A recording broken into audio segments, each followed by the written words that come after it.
1, 2, 3, let's go!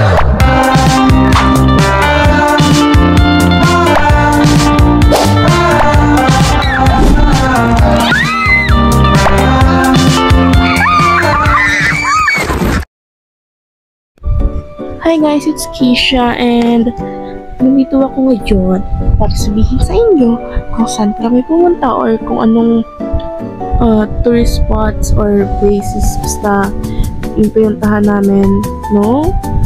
Nagpunta kami Baguio! Siyempre, ang una namin pinuntahan is yung bahay na pinagstayan namin, which is Kaling Transient House. And lalagay na lang sa description yung link para if interested kayo, go. Para makita nyo rin all the details and whatsoever. Maganda yung bahay. Promise. Ang ganda ng view niya sa, ano man tawag? Balcony, terrace, I don't know. Basta ang ganda. Kitang-kita mo yung sunset and yung city lights. Una naming pinuntahan ay yung bago nilang tourist spot, yung Igorot Stone Kingdom.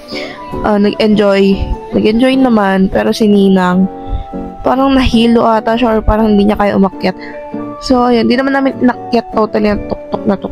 Pero we took some photos, yun lang. And maganda, super ganda. Then next na pinuntahan namin, pumunta kami sa The Mansion. Yun lang, di naman kami masyadong nagtagal doon. Like picture lang kami, group photo, selfie, video, basta yun. Then after nun, pumunta kami sa Mines View para bumili ng souvenirs. Yun, souvenirs lang pang pasalubong, pang remembrance. And yun, tapos ang ganda rin nung parang ano ba, view deck yan. May view deck dun pero wala akong picture kasi ang daming tao. And nag-aano na rin naman kasi kami sa oras kasi limited lang talaga yung oras namin doon. Kaya hindi na ako mag-picture kasi ang daming tao and ang time consuming. Kaya inuna ko na lang talaga na bumili ng souvenirs. Then after nun, kumain na ba tayo? Kumain na ata kami. Pumunta kami sa SM. Sa SM Baguio. And hindi man sobra. Pero kasi yung SM dito sa sa lugar namin, ganoon lang yung temperature sa kanila. So nakakapanibago kasi ang laki ng bintana nila na sobrang foggy. Tapos namangha, like, wow, ang daming tao. Nabuto yung record ko. Pero ayun, ang laki nga nung SM.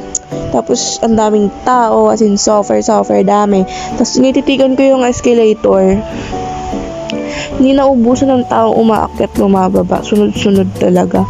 Then, ayun, kung hinahanap ka or kung may hahanapin kang store or restaurant tapos hindi ka naman talaga taga ron, mahihirapan ka. Based on our experience, kami ni Ninang, mahirapan kaming maghanap kung nasan yung yung kakainan namin. Nandun lang pala siya sa labas. Ginamit namin yung map, yung di ba parang meron ng tablet sa SM.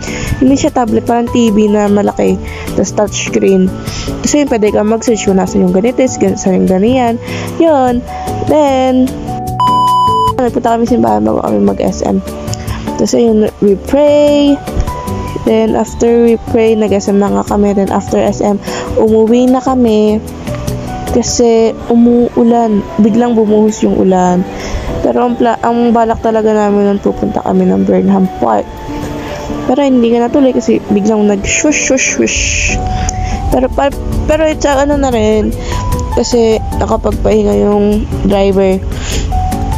Then, ayun, kinabukasan, una naming pinuntahan is Diplomat Hotel. Sorry, lutang na talaga ako kasi I am so tired. Ayun, una naming pinuntahan, kinabukasan ay Diplomat Hotel.